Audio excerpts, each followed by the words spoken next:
Nobody wants to fail. Who would like to fail? Nobody. Nobody wants to fail. But then it is very important that we are conscious of this fact that I don't want to fail, and I should be ensuring that I don't fail. I suppose I always say that if you want to be successful and you meet the successful people, you should learn from them as to what are the things they did not do. And if you are meeting somebody who has not been successful, you should observe that what are the things that they did which led them to failure. In fact, here today, what I'm trying to do is take you through a long list of 20 points which will get an idea as to why people fail in PT examination. Over the course of so many decades that I have spent and closely seen people passing or failing in the PT examination, I've tried to enlist 20 points that will give you an idea as to what are the things that you should not be doing, because these are the things which people did and then they quite often were not successful. So let us learn a few things today that we should ensure that we are not in that group of people who are not clearing PT. This is a very sad thing actually, so to say, that a lot of people prepare for mains examination and they're mostly mains ready, at times even interview ready, but they're not PT ready. So let us share today 20 points. If you have given PT already, or if you are going to give PT for the first time, you should try and see that you are nowhere close to it. If you're given PT and have not cleared, you'd find some of your reasons, maybe 1, 2, maybe 5 of the reasons which I'm listing here, that must have been the cause behind it. It is very important that we are aware of it. The first reason why people do not clear PT or take longer to clear PT is, one, they start PT preparation very, very late. There is a sense of, I would use the word delinquency in them. They just go on procrastinating, and then they start PT preparation very, very late. And you cannot wake up late and start working. I mean, that's not going to work. So do not procrastinate. Keeping that in mind, couple of days time from 21st of October, I'm going to take you through dedicated time allocation for PT, a kind of workshop through which I will take you through the entire PT preparation. So starting very late, waking up too late is a factor why people clear PT after multiple attempts. Second, a lot of time there is a problem of somnambulism, I call it. People sleepwalk through their attempt that they have got. They are not aware about their own requirements, their own problem, their own situation, and as a consequence they continuously keep repeating the mistake because they are not diagnosing as to where their problem lies. They are not able to correct those and memorize those facts where they are faltering. And then if you imagine they have diagnosed, they have memorized, they have not revised enough, and then get stuck because of the choices being too close. So this DMR approach is not there. Diagnosing, memorizing and revision is not there, and that could be the reason for people taking longer to clear this examination. Third, sheer lack of, I would call it as revision, is a cause of concern here. And I think a lot of time people think that I have learned, and they do not know that they have at some stage of the preparation they have made a amnesiac transition, as they call it, from the word amnesia, the disease of forgetfulness. There is an amnesiac transition that happens. Unless you have revised it several times, your thoughts are not crystallized. If your thoughts are not crystallized and when the options are closed, you always mix up. And this kind of lack of revision could also be a reason. This is connected to my earlier point also. That is, if you start late, you don't have much time to revise. And that could be another factor. Fourth reason is non-familiarity, of their own self in terms of risk management. Quite often, we avoid risk, but then we can't avoid risk. The risk is there. Risk has to be there. What we can possibly do is risk management. And by risk management is that you should know as to where you can take risk and where you cannot take risk. So a lot of time people are not in a position to really have the familiarity with their own risk quotient. They do not know that beyond this is my actual risk, below this is I am being too conservative. They do not know themselves, they do not have their own risk quotient established. You have to know that how to manage the risk. Risk is managed in this zone. That means you cannot ignore, you cannot avoid risk, you cannot indulge too much into the risk. So what is the risk quotient? You have to know that and then accordingly take the risk, calculated risk that you have got. And then quite often people are having that endless, that's the fifth reason, endless material, books, or whatever that comes their way. They are just go on easily getting persuaded, and then they keep on collecting information and try covering all of them all the time. I think at the end of it, what they have got, they have so much of information overload, they only have got acquaintance with the facts. Oh, this question, I know it is from that book, from that chapter, and that book is kept that corner of the room. Well, that familiarity is not getting you answer. So a lot of time, the greed of following too many books and sources and material only leaves the person confused, not clearing the PT examination. That could be another reason why you have got overload of information. Then sixth reason is that there's a lot of people are intuitive in nature. They lack comprehensive planning, mostly guided by the advices which is coming today, and then they follow that next day some other advice. Sometimes their own intuition says that, hey, I should be doing this, you do that, and then I should be doing this, you do that. So they are not having a comprehensive plan to cover the whole thing, and that could also be a cause of concern why we find that a lot of people are not clearing examination early, or they take longer to clear the PT examination, quite often failing because they lack comprehensive plan, and they're mostly guided by their intuition or those advices coming and then sitting on their head for 2 days or 3 days like that. Seventh reason is a poor practice regime. If you've not been practicing questions on the frequency of UPSC, then you do not know as to where your problem lies and how you can handle those problems. So practice regime has to be very, very effective.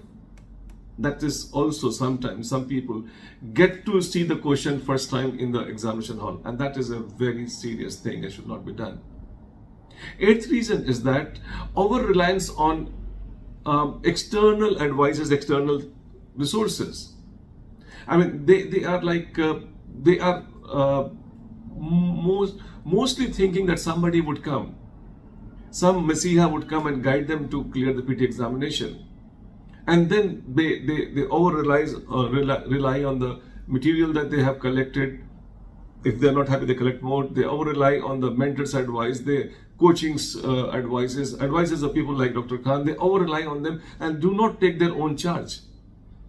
See, you have to take your own charge, because ultimately you want charge of a district, charge of a department. I mean, for that, first thing that you should do is that take your own charge. You should know what I need. So over-reliance on external support, external sources, joining a class or buying a seat in the classroom or buying some material is not going to take you anywhere. You have to take your own charge, and that is why a lot of people, quite often after passing also, they say like, I failed because of that person. You should have your full ownership. Ninth reason is that I find that that's a very common reason. People do not balance between a static and current. Quite often they get too much involved in the static preparation and then the current is ignored. Quite often the other extreme happens. They just focus on the current only, and the basic areas of polity, economy, geography, they are missed out. So this has to be a balance between the two. Where is that balance? You would know by doing the questions and seeing as to where I have to put more weightage. Then also excessive focus on three things. I have found this as a major cause of concern for a lot of students not getting the right result, is because of these three things on which they are excessively focused on. If you are one of those, I am warning you, better stay away from that. You are focused on completion. There's nothing complete. When you get rank 1, still your syllabus is not complete. So do not think that I'll complete, then I'll do this. That is what our habit has been there from childhood, that we focus on completion. Nothing gets complete. You, before getting completed, you have got your success already arrived. Then the second thing they focus on is on quality. Quality is a very big excuse and a beautiful one, I must add it here, for the people who want to shirk. The people who are a shirker, who want to procrastinate, I'll do it well and I don't do it. So do not ever keep the focus of quality. Do not ever keep focus of your completion. And third is satisfaction.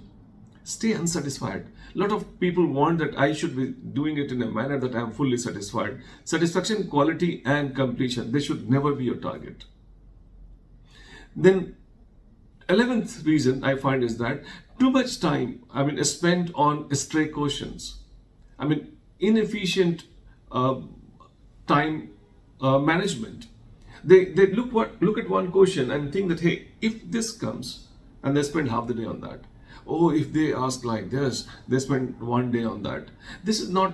Do not go for the stray questions. Spend time on the areas from where regularly questions are coming. And that's the way I like you to keep your mind on. I suppose also we find that another reason is 12th reason is complacency. Complacency about certain subject. I know this. I have a good idea about it. I can handle this. Then complacency also. A lot of people I have seen, those who have got geography optional, they mess up with the geography question. PSIR optional, mess up with the polity question. So this is what is a major cause of complacency. Could be also a big reason of concern here. Then also careless reading or extreme caution. The two ends of it, I must tell you, that extreme, people who belong to this extreme, either they just superficially read an answer and then they overanalyze. On both extremes, there are negatives. They are the wrong answers that you pick up. You should know as to how much you need to analyze, how careful you have to be, you're supposed to be for looking at the answer. So you should avoid these two extremes. That is what we would like to say. And then a lot of time you commit mistakes, add up to the failure, is because of your careless reading or excessive analysis that we have got. Also, some people are underestimating CSAT. That is my 14th point, which has also been a big cause of concern for a lot of people. Though it is qualifying, but it deserves the respect it should be given, it must be given. I have seen people having good, decent score in GS and yet they are not very comfortable with CSAT. I think that should not be there. Another is, I call it as FOF. Fear of failure is a vicious cycle.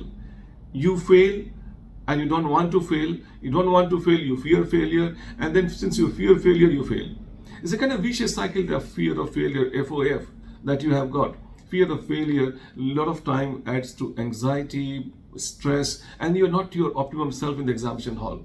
You have to come out of that fear of failure. A lot of people who have not cleared multiple attempts and then suddenly clear, I asked that person, she told me that, sir, this time I was not scared.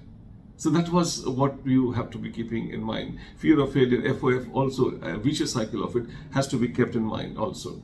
Also, I think nose heavy problem, as they quite often talk about it in aircraft, when they have got too much of passengers sitting, too much of load in the nose, taking off and landing becomes very difficult. Similarly, in UPSC preparation also, a lot of people are nose heavy. When I say nose heavy, they prepare too much for their interview, they prepare too much for their mains, and then they kind of nearly miss out on the PT preparation. I know the marks are not counted, but all the counting marks would happen only after you clear this. So this nose heavy aircrafts are quite often are not very safe. So you have to balance your preparation so that you give adequate respect to your PT preparation as well. The 17th reason is lack of state effect. You have to put your mind, you have to put yourself into the condition in which the PT examination is conducted. And once you put yourself in that real exam effect, I would imagine in that condition, then you would be somewhere confident and sure of getting the result. You have to put in that, what I call it as a state effect. taking the examination, that many questions, that much of time, and that is when you are your optimum self. Then a lot of time people also find it difficult to clear the examination. 18th reason for me is that too much of experiment of a strategy. It's good to experiment, it's good to strategize, it's good to take advices, but experiment all of them now in October, November, December, January, not in May. So a lot of people do experiment too late, and even if there is something to be corrected, that's too late for them to do. I suppose one has to be very careful about. Another thing which I find 19th reason is that people are not very clear about the basics. For majority of the people, I find this is a major reason that we have got.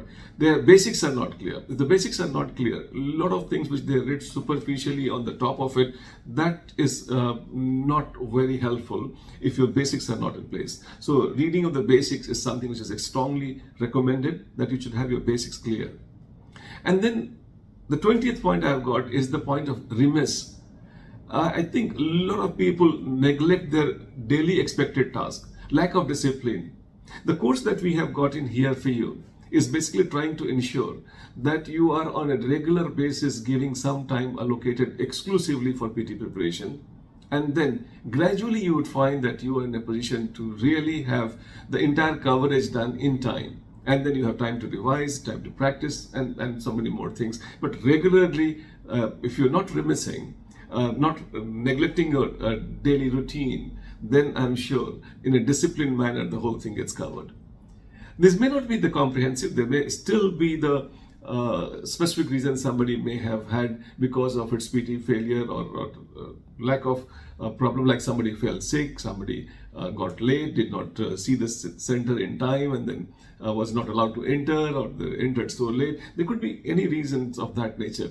This is where, however, the 20 points which I could list as common points which I have seen amongst people, I'm sure that I am informing you, and you would ensure that these things are not your thing. And if you are staying away from them, I am sure you are not bothered about PT. You clear PT, not only clear PT, you also optimally use time for your main examination. Hope to see you soon. All the best.